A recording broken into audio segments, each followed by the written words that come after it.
ውድ የቤት ሊስቲንግ ተከታታዮች እንኳን በሰላም መጣችሁ። ያው እንደተለመደው ታማኝ የሆኑ ሪል ስቴቶችን የምንገመግምበት ሰዓት ላይ ነው ያለነው ማለት ነው። ዛሬም በብስራተ ገብርኤል አንድ የሚገነባ ድርጅት አለ፣ አማን ፕሮፐርቲስ ይባላል።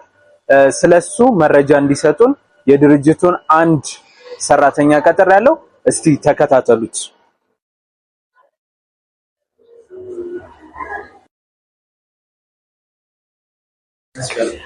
ሰላም እንዴት ነህ? እንኳን ደህና መጣ። አረፍ በል። ሰላም እንዴት ነህ? እንኳን በደህና መጣ። በድጋሚ ትኩስ ነገር ሻይ ውሃ በኋላ ላይ እንጨርስና ኢንተርቪያችን መልካም። ያው እንግዲህ መስፍን ጥያቄ መሰረት የምንሰራው በጣም ታማኝ የሆኑ ድርጅቶች ጋር ነው። ስለዚህ አሁን ላይ ከሚወራላችሁ ባሻገር መልካም ነገሮች እንዳላችሁ ሰምተን የመጣ ነው። እስቲ አማን ፕሮፐርቲስ ማነው ምንድነው የሚለው ለአድማጭ ተመልካች መልካም። ሰው እንግዲህ አማን ፕሮፐርቲስ አሁን ላይ በብስራተ ገብርኤል እና በካዛንቺስ ሽያጭ ላይ ነው የሚገኘው። ከዛ በፊት ግን የማን አካል ነው ወይም ደግሞ ምን አይነት ቢዝነሶች ላይ ተሰማርቶ ይገኛል የሚለው ላይ ዋና ድርጅታችን ወይም አምብሬላ ሆኖ የምንጠራው አምኔት ቢዝነስ ግሩፕ ነው። ሰው አምኔት ቢዝነስ ግሩፕ ውስጥ የተለያዩ ሴክተሮች ላይ የተሰማሩ የተለያዩ ድርጅቶች አሉ። ሰው ከነሱ መሃል ሪል ስቴት ላይ የተሰማረው ለምሳሌ አማን ፕሮፐርቲ እንለዋለን። ሌሎች ሴክተሮች ላይ የተሰማሩ አሉ። ለምሳሌ የስቲል ስራ ላይ የብረት ማቅለጥ ወይም ደግሞ የብረት ስራ ላይ ያሉ ማኑፋክቸሪንግ ላይ የተለያዩ ኤሪያዎች ላይ ተሰማርተው ነው የሚገኘው። ሰው ከነዛ መሃል አንደኛው እንግዲህ አማን ፕሮፐርቲ ብለን አሁን የሪል ስቴት ሴክተሩ ላይ ቤቶችን ሽያጭ ላይ የምንገኝበት ነው። ስለዚህ ከተለያዩ ሴክተሮች መካከል አምኔት ቢዝነስ ግሩፕ ከያዛቸው መካከል አማን ፕሮፐርቲ ደግሞ በሪል ስቴት ዘርፉ ላይ ቤቶችን ለባለ ንብረቶች እያስረከበ ያለ እንዲሁም ደግሞ በግንባታና በሽያጭ ላይ ያለ ድርጅት ነው ማለት ነው። በጣም ጥሩ ያስተዋወቅበት መንገድ ወደናል። አሁን ላይ ደግሞ ያው እንደሚታወቀው ብዙ ሲስተር ካምፓኒዎች እንዳላቸው ነግረናል። ግን በሪል ስቴቱ ላይ ብቻ ትኩረት ያደረገ ምን ልምድ አላችሁ የሚለውን ብናውቀው ደስ ይላል። መልካም። ሰው እንዳልኩ የተለያዩ ዘርፎች ላይ ተሰማርተናል። ለምሳሌ ማኑፋክቸሪንግ ወይም ደግሞ የኮንስትራክሽን ስራ ላይ ለምሳሌ ሪቨርሳይድ የቀበና ፕሮጀክትን ኦልሞስት 87% አካባቢውን በእኛ በማኑፋክቸሪንጉ እና በኮንስትራክሽኑ ላይ ያለው ሲስተር ካምፓኒያችን ነው ዴሊቨር ያደረገው። ከዛ ውጭ እንግዲህ ወደ አንተ ጥያቄ ስመጣ የሪል ስቴት ዘርፉ ላይ በአማን ፕሮፐርቲ ውስጥ ካሉት ኦልሬዲ ዴሊቨር የተደረጉ አሉ። አሁን ኦን ፕሮግረስ ወይም ደግሞ ሽያጭ ላይ ያሉ አሉ። ሶ አዝ ኤክስፒሪየንስ እንግዲህ ካዛንቺስ ላይ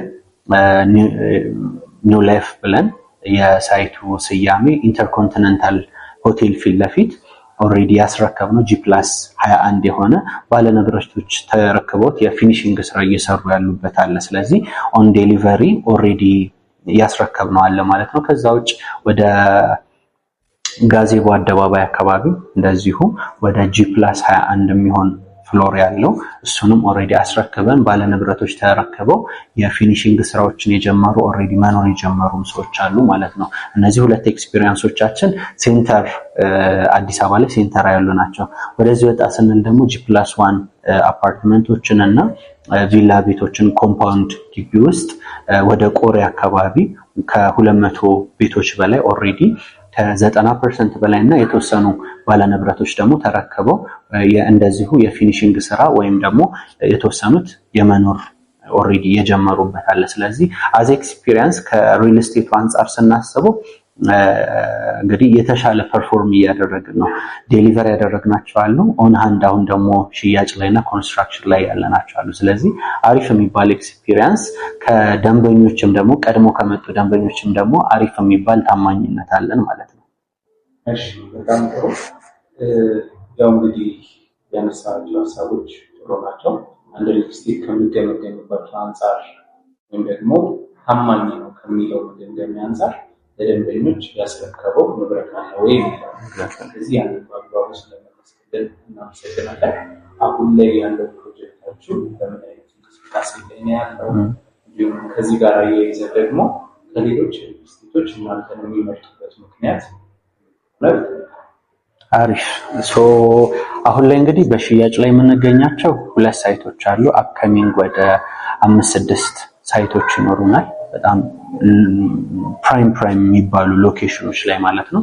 አሁን ላይ ግን ካዛንቺስ ላይ 2 ሳይቶች ጎን ለጎን ዊንግ 1 እና ዊንግ 2 እያለን የምንሸጣቸው አፓርትመንቶች አሉ። ከባለ 1 እስከ ባለ 3 የመኖሪያ አፓርትመንቶችን ማግኘት የሚችሉባቸው።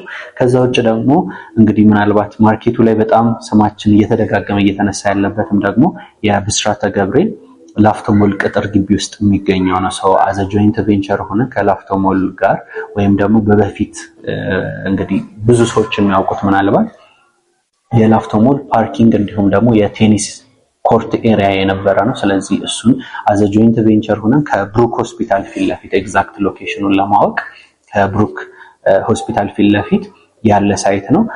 አፕካሚንግ ኦልማርት ጋር እንደዚሁ within 2-3 weeks መለቀቅ የሚችል አፕካሚንግ ፕሮጀክትም አለን። እንደዚሁ ካዛንቺስም ላይ አሁን ላይ አክቲቭሊ እየሸጠን የምንገኘው የብስራተ ገብርኤል 1 ወይም ደግሞ ላፍቶ ቅጥር ግቢ ውስጥ የሚገኘውና ኢንተርኮንቲኔንታል ሆቴል ፊት ለፊት ያለውን ነው ማለት ነው። ሰው የካሬ አማራጮቹ ለምሳሌ የካዛንቺስ ላይ ስንመለከት ከ72 ካሬ ጀምሮ እስከ 160 ካሬ ማግኘት የሚችሉበት፣ ብስራተ ገብርኤል ላይ ስንመጣ ደግሞ ከ89 ካሬ ጀምሮ እስከ 248 ካሬ ማግኘት የሚችሉበት ሰፊ ኦፕሽኖችን የተሻሉ ነገሮችን ይዘን የመጣ ነው። ሰው ቅድም ለጠየቅኝ ጥያቄ በምን እናንተን ይመርጣሉ? ሰፊ የሆነ የካሬ አማራጭ ስላለን የሁሉም ቤድ ታይፖች ወይም ደግሞ የአፓርትመንት ታይፖሎጂዎችን ይዘን ስለመጣን አንድ እሱ ተመራጭ ያደርገናል። ሎኬሽን ዋይስ የተሻለን ያደርገናል። በኢትዮጵያ ብር መሸጣችን የተሻለን ያደርገናል። ፍላክቹዌሽን ወይም ደግሞ ስካሌሽን አለመኖሩ የተሻለ ያደርገናል። አሜንድመንቶች ለምሳሌ የፍሎር ፕላን ላይ የመሳሰሉት ላይ አሜንድመንቶች መኖራቸው ስትራክቸራል ቼንጅ የሳኒቴሽን ቼንጅ እስካላመጡ ድረስ አሜንድመንቶች መኖራቸው ብዙ ጊዜ ከሌሎች ሪል ስቴቶች የተሻለን ያደርገናል ማለት ነው። ሰው እነዚህ ከሌሎች ሪል ስቴቶች እንግዲህ በኢትዮጵያ ብር መሸጣችን ብያለሁ፣ ሎኬሽኑ የተሻለ ያደርገናል። ከዛ ውጭ ደግሞ በኢትዮጵያ ብር ነው የምንሸጠው ስንል የዋጋ ከፍ ዝቅ የለውም ማለት ነው። ስለዚህ ለምሳሌ አንድ ቤት 10 ሚሊዮን ነው ካለም በዛው በ10 ሚሊዮን ነው የሚያልቀው እንጂ መጨረሻ ላይ ሲረከቡት የብረት ዋጋ ስለጨመረ የኮንስትራክሽን ኮስት ስለጨመረ እየተባለ የሚጨመር ዋጋ አይኖርም ማለት ነው። ስለዚህ እስከ መጨረሻው በተዋዋሉበት ብር ነው የሚሆነው ማለት ነው። ስለዚህ ምንም አይነት የዋጋ ጭማሪ አለመኖሩ በኢትዮጵያ ብር መሸጣችን የተሻለ ያደርገናል ማለት ነው። ከዛ ውጭ እንዳልኩ ፕራይም ሎኬሽኖች ላይ ነው። ካዛንቺስንም ብትመለከቱ ፕራይም ሎኬሽን ላይ ነው፣ መሀል ከተማ ላይ ነው እየሸጠን የምንገኘው። ሰው ከሪተርን ኦን ኢንቨስትመንት አንጻር ወይም ደግሞ ፈርስት ሆም ባየሮች የመጀመሪያ ቤት ገዢዎች ከሆኑ ትክክለኛ ኢንቨስትመንት ያደርግላቸዋል። ሌላው ያልጠቀስኩልህ የተለያዩ ኦፈሮችን ይዘን መምጣታችን በትንሹ ከ1 ሚሊዮን እስከ 9 ሚሊዮን ብር አካባቢ ሴቭ ማድረግ የሚችሉባቸውን ኦፕሽኖች ይዘን መምጣታችን ራሱ አሁን ካለው ከማርኬቱ የተለየን ያደርገናል። በጣም ጥሩ። ደስ ያለ ነገር አሁን እናገር ማለት ነው። ብዙዎች ሪል ስቴቶች የዋጋ ማሻሻያ የሚያደርጉበት ምክንያት ራሳቸው ኮንስትራክሽን ስለማይችሉ የራሳቸው ትልቅ አቅራቢ ድርጅት ስለሌላቸው ያው ቢዝነስ ስለሆነ የሆነ ቦታ ገዝተው አትርፈው ስለሚሸጡ ማለት ነው። እናንተ ደግሞ ፐርሰናሊ ይህንን የራሳቸው ቢዝነስ ነው የሚሰራው፣ ብረቱም የእናንተ ነው። እንደዛም ሆኖ ግን ትርፉ ሳያጓጓችሁ ይህንን አይነት ኦፈር ነፃ ማድረጋችሁ ይህን ነገር እጅግ ያስመሰግናቸው። በሪል ስቴቱ እንግዲህ በተደጋጋሚ የምናያቸው ነገሮች ለምሳሌ ትልቅ ራስ ምታታቸው የኮንስትራክሽን እቃዎች ናቸው። ኮንስትራክሽን እቃዎች የምንላቸው በትልቁ ለምሳሌ አንድ ግንባታ ሲከናወን ብረት ትልቁ ኮስት ነው። ከዛ የሲሚንቶ ወይም ደግሞ የኮንክሪት ስራዎች ትልቁ ኮስት ነው። እነዚህን ሁለት ነገሮች ግን እኛ በራሳችን ነው የምናቀርበው። የብረት ማቅለጫ ኦሬዲ አለን፣ የኮንስትራክሽን እንደዚሁ አለን። ስለዚህ እነዚህ ነገሮች ትልቁን ራስ ምታታችንን ቀርፈውልናል ማለት ነው። ስለዚህ አብዛኞቹ ፕሮጀክቶች ዴሊያንስ የሚያጋጥማቸው የጊዜ መዘግየት ለምሳሌ 3 ዓመት ተብሎ 5-6 ዓመት እስከ 12 ዓመት የምንሰማባቸው ጊዜዎች አሉ። እነዛ ነገሮች የሚፈጠሩት እንደዚህ አይነት ነገሮች ሀፕን ሲያደርጉ ነው።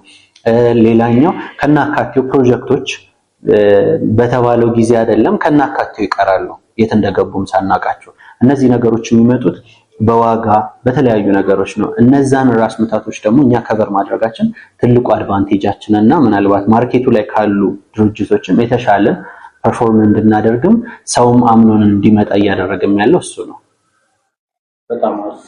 እሺ ሌላ መጠየቅ የምፈልገው ምናልባት አንድ ድርጅት ሲቋቋም አንድ ምርትና አገልግሎትን የሚሸጥ ድርጅት ሲቋቋም የኔ ደንበኞች እንደዚህ ይመስላሉ ብሎ በራሱ በምናቡ ይሰጣቸዋል። ስለዚህ እናንተ ድርጅት ለምን አይነት ሰዎች ነው ሊሚት የሚገነባው? እናንተ የምትፈልጓቸው ደንበኛ ብላችሁ ካታጎሪ ያደረጋችሁት? ይህን የምጠይቅ ለምን ታውቃለህ? ከተመልካች ሳይድ እኔ ለነሱ ደንበኛ ነኝ ብሎ እንዲያስብ ስለሆነ። መልካም እንግዲህ የኛ ደንበኛ የኢትዮጵያዊም ከኢትዮጵያ ውጭም ያለ መሆን ይችላል። በሎ ኢንካም ጀነሬት የሚያደርገውም ሃይ ኢንካም ጀነሬት የሚያደርገውም ወይም ከፍተኛ የገቢ ምንጭ ያለውም እንዲሁም ዝቅተኛ የገቢ ምንጭ ያለውም መሆን ይችላል ማለት ነው። ከዛ ውጭ ደግሞ ኢንቨስትመንት ላይ በጣም ኢንትረስት ያላቸው ሰዎች ከሎኬሽን አንፃር ነው እሱን የምልህ። ለምሳሌ ኢንቨስትመንት ዋይስ ስናየው ለምሳሌ ብስራተ ገብርኤል ላይ አንድ ሰው ኢንቨስት ካደረገ በኋላ ሪሴል ቫልዩ ደግሞ የመሸጥ አቅሙ ወይም ደግሞ ማርኬቱ ላይ ያ ፕሮዳክት ድጋሚ የመሸጡ ከገዛኸው በኋላ ከሆነ ያህል ጊዜ በኋላ አትርፈ የመሸጥ ፕሮባቢሊቲው በጣም ከፍተኛ ነው፣ ማርኬቱ ላይ ቦታው ስለሚፈልግ ማለት ነው።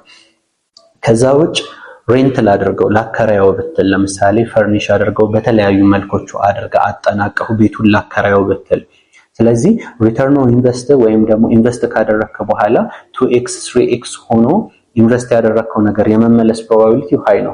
ስለዚህ ኢንቨስተሮች በጣም የሚፈልጉት ቦታ ነው። ሞር ኢንቨስተሮችን ታርጌት እናደርጋለን። ግን የቤት ፍላጎት ላላቸው ሁለቱም ሳይቶቻችን ላይ ሚኒማል ኮስታችን ለምሳሌ አሁን ባለን ኦፈሮች ቢጠቀሙ አንድ ሰው ብስራተ ገብርኤል ላይ ከ8 ሚሊዮን ብር አካባቢ ጀምሮ ጠቅላላ ዋጋ የቤት ባለቤት መሆን ይችላል። ለምሳሌ ባለ አንዱን ብንጠቅስ ማለት ነው።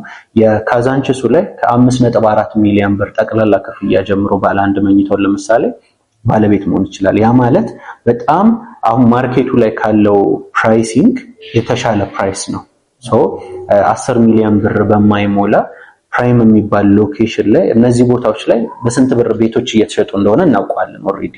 ስለዚህ ከነዛ ማርኬቱ ላይ ካሉት ፕራይሶች በጣም በጣም ዝቅ ያለ ነው። ስለዚህ ለሁሉም ቤት ገዢ ቤት ፈላጊ ድሪም ቤት አለኝ ለሚል ሰው ሁሉ መሆን የሚችል ነው፣ በሀገር ውስጥም ከሀገር ውጭ ላሉ ደንበኞች ማለት ነው። በጣም ጥሩ ነው። ያው እንግዲህ የኛ ሀገር ጥናት የሚያሳየውን አንድ ኢንፎርሜሽን ሼር ላድርግ። ምናልባት አንተ ሴክተሩ ላይ ስላለ ታውቀዋለህ። አንድ ሰው ቤት ለመግዛት 47 ዓመት ይፈጃል የኛ ሀገር ጥናት። ስለዚህ አሁን ያ ሰው አጠራቅሞ ቤቱ ላይ ኢንቨስት ነው በምን ያክል ጊዜ ያብር?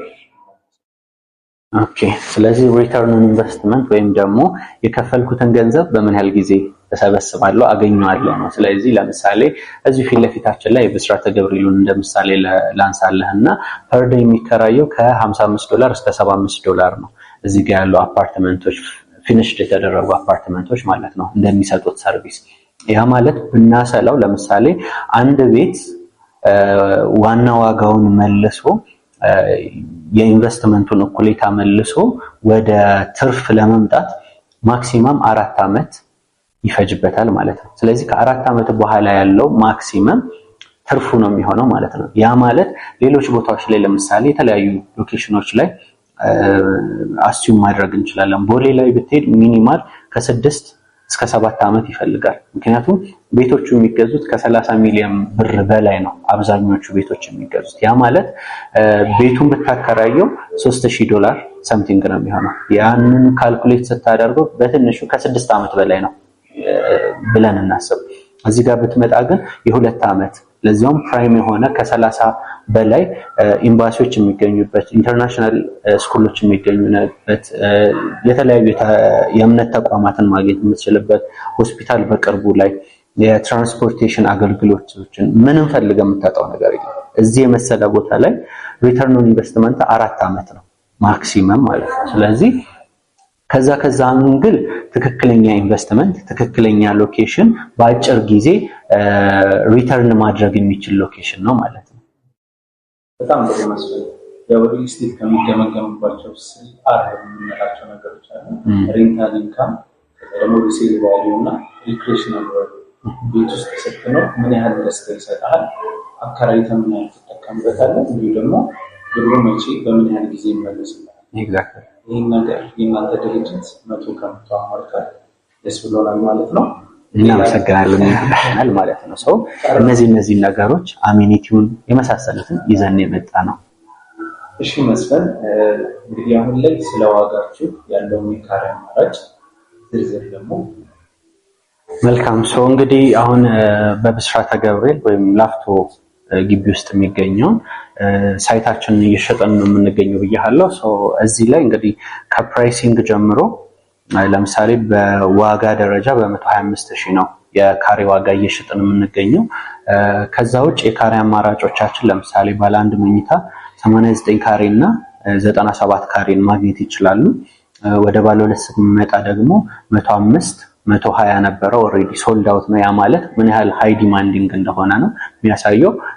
105 አለን፣ 146 አለን፣ 157 ካሬዎች አሉን ማለት ነው።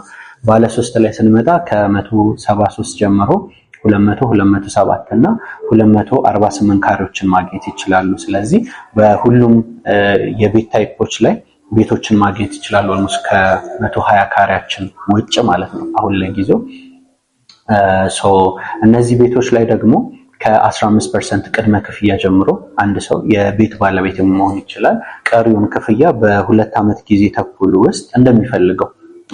ቅድም እንግዲህ ያልጠቀስኩልህ አንዱ ምንድነው ከማርኬቱ ምን ይለያቸዋል ብለናል። እኛ አስማች አስፖስብል እንግዲህ ወደ ገዢው እየመጣን ነው ብለን እናስባለን። ያ ምንድነው ለምሳሌ አንዳንድ ድርጅቶች ላይ በጊዜ ሂደት ብቻ የሚከፈል በየ3 ወሩ በየ4 ወሩ ብቻ ነው የምትከፍሉት የሚል አይነት የአከፋፈል ሁኔታዎች አሉ። ወይም ደግሞ ኮንስትራክሽን ቤዝ ብቻ ነው የምናስከፍለው የሚሉ አሉ። እኛ ግን ሁለቱንም አንድ ላይ ይዘን የመጣ ነው። ያ የተለየ ያደርገናል። በጊዜ ሂደት ለሚፈልጉ ሰዎች በየ3 ወሩ ተከፋይ መሆን የሚችል በፐርሰንቴጅ የተሰላ ያከፋፈል ሂደት አለን። ስለዚህ በየ3 ወሩ የቤቱን ጠቅላላ ክፍያ በፐርሰንቴጅ ተሰልቶ በየ3 ወሩ ይከፍላሉ ማለት ነው።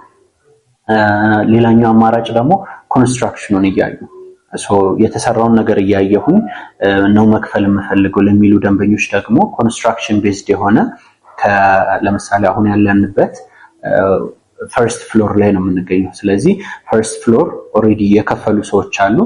አራተኛ ፍሎር ላይ ሲደርስ 7ኛ ላይ 11ኛ ላይ ያለ ለእያንዳንዱ ፕሮግረስ እስከ ቁልፍ ርክክብ ጊዜ ድረስ 2 ዓመት ተኩል ውስጥ መክፈል ይችላሉ።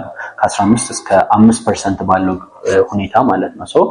ይሄ አንድ የተሻለ የሚያደርገን ነው። ከዛ ውጭ ኦፈሮችን ተጠቅመው የተለያዩ ኦፈሮችን ይዘን እስከ 25% የሚጠጋ የዋጋ ቅናሽን አሊያም ደግሞ ከሚከፍሉት ዳውን ከሚያደርጉት ፐርሰንቴጅ ላይ ከቅድመ ክፍያቸው ላይ ታይቶ ደግሞ ከ15 እስከ 20% ከከፈሉት ዋጋ ላይ ደግሞ መቀነስ የሚችልበትን ይዘን መተናል። ስለዚህ አሁን እየሸጥንበት የሚገኘው ፕራይስ ለምሳሌ እዚሁ አቅራቢያ ላይ ያሉ ሪል ስቴቶች ለምሳሌ ከ150 እስከ 140 አካባቢ ነው የካሬ ዋጋ 150,000 140,000 ነው እየሸጡ የሚገኙት። ለዚያውም ምንም ቁፋሮ ምንም የሌለው ዝም ብሎ አየር ላይ ያለ ማለት ነው። እኛ ግን ኦሬዲ ስትራክቸራሊ አንደኛ ፍሎር ላይ የደረሰ ቤዝመንት ጨርሶ ግራውንድ ጨርሶ ፈርስት ፍሎር ላይ ያለ ህንፃ ነው እየሸጥን ያለ ነው። ያንን ህንፃ በዚህ ፕራይም ሎኬሽን ላይ በ125,000 ነው እየሸጥን የምንገኘው። ስለዚህ የተሻለ ያደርገዋል ማለት ነው። ተማሪ ዲስካውንቱ ግን አሁን ፐርሰንት ከሚገዛው ይሄን ያክል ብር ዲስካውንት አለው።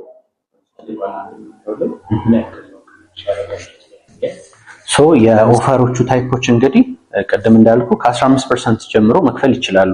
አይ ጫን አድርጌ ወይም ደግሞ አለፍ አድርጌ ልክፈል ለሚሉ ደንበኞች ደግሞ ለምሳሌ 30% ዳውን ቢያደርጉ ቅድመ ክፍያ ቢከፍሉ ከከፈሏት 30% ላይ ካልኩሌት የምትደረግ የ15% ቅናሽ ይሰጣቸዋል። ያ ማለት ከ500,000 ብር ጀምሮ ዲስካውንቱን ትላልቆቹ ካሬዎች ላይ ስንሄድ እስከ 2.5 ሚሊዮን ብር አካባቢ የዋጋ ቅናሽን ማግኘት የሚችሉበት ፕሮባቢሊቲን ይሰጣቸዋል ማለት ነው።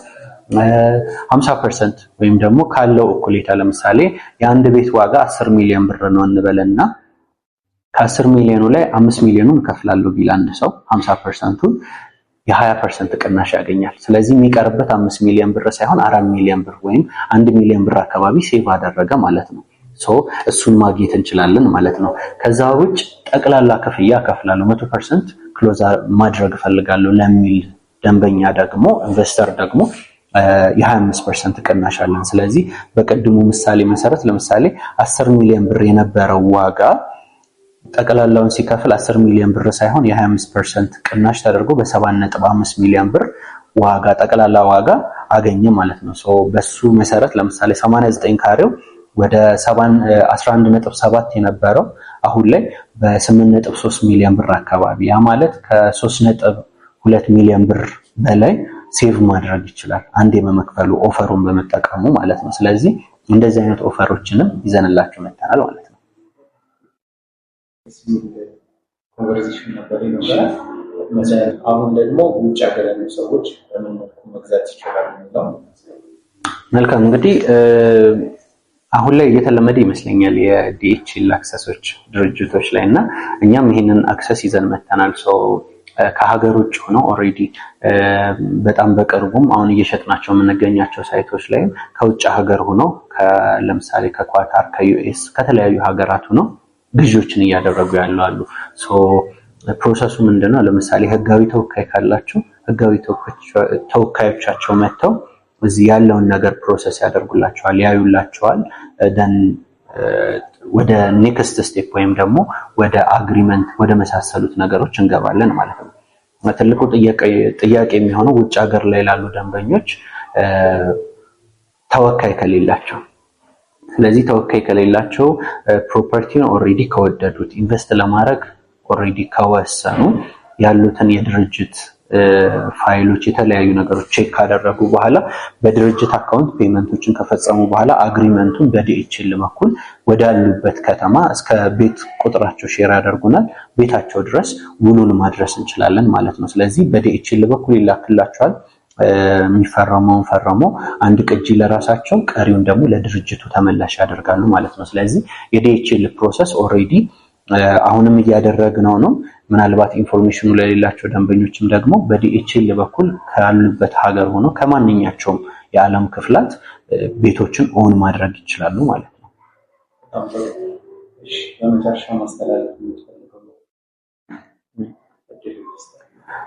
እንግዲህ ምናልባት ኢንፎርሜሽኑ ከነበራቸው አላውቅም፣ ከዚህ በፊት በጣም ለውስን ቤቶች ያወጣነው ኦፈር ነበረ። እሱም ተጠቅመው ኦሬዲ አሁን ባለው ዋጋ እንኳን ብናስበው ለምሳሌ በ115 አካባቢ የገዙ ሰዎች ነበሩ፣ በጣም ከጥቂት ወራት በፊት ማለት ነው። አሁን ላይ 125,000 ሆኗል። የ10,000 ብር ለውጥ አምጥቷል ማለት ነው። ስለዚህ በዛ ጊዜ የተጠቀሙ ሰዎች 2 እና 3 ሚሊዮን በዚህች አጭር ጊዜ ውስጥ ትርፋማ መሆን ችለዋል። አሁንም ደግሞ ያለው የዋጋ ሁኔታ እንግዲህ ምናልባት ጭማሪም ሊመጣ ይችላል፣ ኦፈሮቹም ሊነሱ ይችላሉ። ለምሳሌ በፊት 30% የነበረው አሁን ወደ 25%፣ 25 የነበረው ደግሞ ወደ 10 ወደ 20% ዝቅ የሚልባቸው ፕሮባቢሊቲዎች ይኖራሉ። ስለዚህ አሁን ላይ በጣም ይሄም ለጥቂትና ለተወሰኑ ቤቶች የወጣ ኦፈር ስለሆነ ኦፈሮቹን ተጠቅመው ስቲል ያኛው ቢቆጭም አሁንም ትርፋማ መሆን የሚችሉበት ሁኔታ አለና ከስር ባሉት ስልክ ቁጥሮች ወደ ድርጅታችን እየደወሉ ያሉትን የቤት ታይፖች እየመረጡ የሚፈልጉት ሳይት ላይ የቤት ባለቤት መሆን ይችላሉ ማለት ነው። ጥሪያችን እንግዲህ ኦፊሳችን ድረስ እየመጣችሁ ሳይቶቻችንን እያያችሁ የህልም ቤታችሁን ከኛ ተረከቡ ነው። በጣም አሪፍ። ያው ተመልካቾቻችን እንደሰማችሁት ነው በነበረን ቆይታ እጅግ በጣም ጥሩ ድርጅት ሆኖ አግኝተናል። ታማኝ ኮንስትራክሽን አቅም ያለው ድርጅት እንዲሁም ደግሞ የተለያዩ የመገንቢያ ጥሬ ዕቃዎችን በራሱ የሚያመርተን ድርጅት የመጣ ነው ማለት ነው። አሁን ላይ ደግሞ የተለያዩ ዲስካውንት አማራጭ እጅግ ደግሞ ፕራይም የሚባል ሎኬሽን ላይ ይዞላቸው መጥቷል ማለት ነው። ፕሮዳክት ይሄ የተመቻቹ ሰዎች ከታች ባስቀመጥንላችሁ ስልኮች እየደወላችሁላቸው መረጃዎች ማግኘት ይችላሉ።